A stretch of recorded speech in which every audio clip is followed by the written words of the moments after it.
Cześć, z tej strony Lucek, witajcie na moim kanale. Kolejna Xperia 10 Mark V, czyli średniak od Sony na moim biurku. Jak wygląda, co potrafi.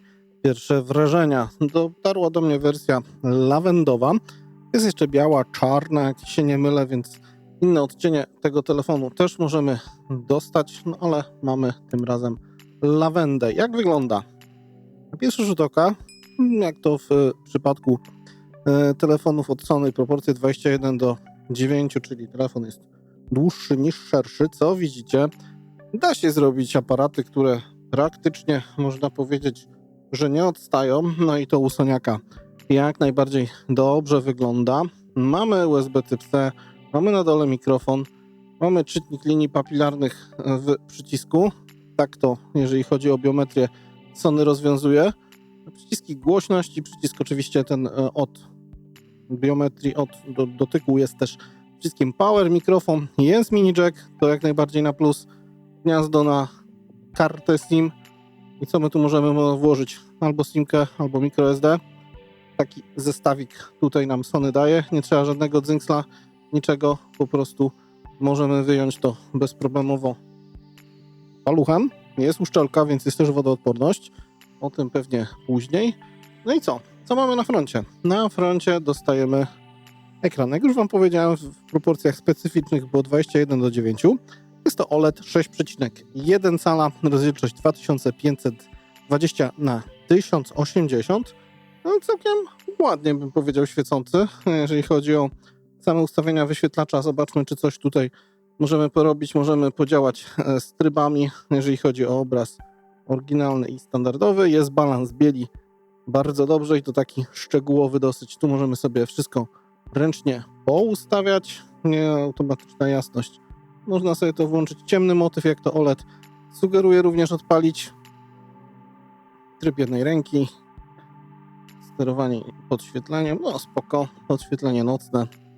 Praktycznie to, co być powinno.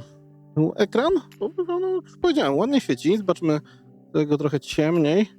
Jest może jakiś turbo jasny, zobaczę ile wyjdzie na moim przyrządzie do pomiaru jasności, ale wystarczająco, powiem Wam. Ta ramka taka czarna trochę się rzuca w oczy w przypadku jeszcze lawendowego korpusu. Jest oczywiście dodatek od Sony, taki paseczek boczny, sensor się to zwiedzie, możecie sobie pododawać co tam sobie chcecie.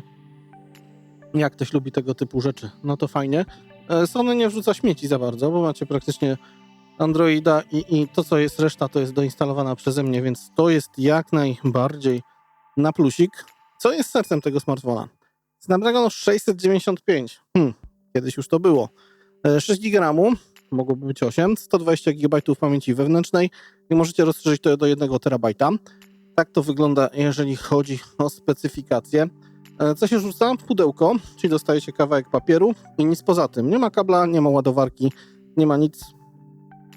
Ekologia, tak to nazwijmy, chociaż wiemy, co to tak naprawdę oznacza, no ale telefon może być trochę tańszy. Chociaż wiadomo, cenę jego możecie zobaczyć na dole. Jeżeli chodzi o sam system, no to mamy tutaj Androida 13 z nakładką od Xperii. Za dużo tutaj czegoś, co można by było zobaczyć, to prawie, że jak patrzę, to nie widzę. Jest oczywiście kwestia tutaj, możemy wyczyścić sobie. Możecie sobie przełącznik wielu okien, czyli coś poskładać na 2 okna, wiadomo. I 21:9 proporcje pomagają w tego typu rzeczach. Telefon, no powiem Wam, że działa szybko. Przyjdzie czas na speed testy i sprawdzenie działania. Zobaczymy, jak on realnie będzie sobie dawał radę z innymi średniakami, które aktualnie u mnie na biurku wylądowały. Myślę, że ważna sprawa, jak to u Sony, aparaty. Co mamy z tyłu? Ultraszerokokątne 8 megapikseli, światło 2,2, 48 megapikseli, aparat główny, światło 2,2 i mamy jeszcze, szerokokątny 1,8, to mała pomyłka. Mamy jeszcze teleobiektyw 8 megapikselowy i tutaj na froncie 8 megapikseli, jeżeli chodzi o aparat do selfiaczków. Co możemy z Soniakiem zrobić? Możemy zrobić tak. Jak to tutaj mamy? Możemy zrobić sobie szeroko zdjętko, możemy zrobić zdjęcie standardowym Mamy dwukrotny zoom. I co jeszcze mamy z możliwości? Praktycznie reszta to cyfrowa, aż do 10-krotnego powiększenia. Tryby dostępne, panorama, zwolnione tempo ręczne, Google Lensy. Oczywiście możemy sobie tutaj jeszcze poustawiać różne rzeczy związane z aparatem. To oczywiście każdego odsyłam. Jeżeli chodzi o nagrywanie, zobaczmy sobie, jak jest z przechodzeniem między matrysami. Czy tu się da jakoś tak bezskokowo? Nie, tu już jest coś.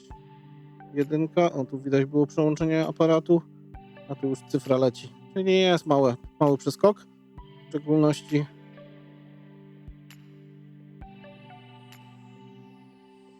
tutaj przejście z 1 wyżej. Więc tak to wygląda. Jeżeli chodzi o możliwości foto, co tu jeszcze mamy? Jeżeli chodzi o fotki, tak naprawdę no, musimy poprzełączać, pobawić się standardowo, jak to w każdym telefonie. Będzie film ze zdjęciami, zobaczycie, jak wypadają, co potrafi zrobić ten telefon. Jest oczywiście NFC, jest obsługa 5G, jest Bluetooth 5.1, spoko, Galileo, Baidu, AGPS, QZSS, jeżeli chodzi o kwestie nawigacyjne. Nie ma ładowarki, jak już wam powiedziałem, ale mamy 5000 mAh, jeżeli chodzi o baterię.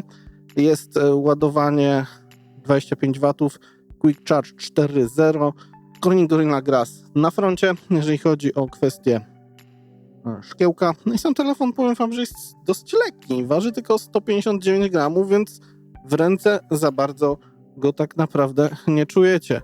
I jeszcze a propos kwestii odporności IP68 łamane na IP65, więc czysto teoretycznie zachlapać do wody wejść można, ale lepiej nie ryzykować, jak to z każdym sprzętem. No cóż, ja biorę się za testy, sprawdzimy, co potrafi ten telefon, potestujemy, będzie cała playlista o nim niedługo, więc biorę się za ogarnianie. No i cóż, na dzisiaj tyle. Sony Xperia 10 Mark V, z tej strony Łucek, trzymajcie się ciepło, hej!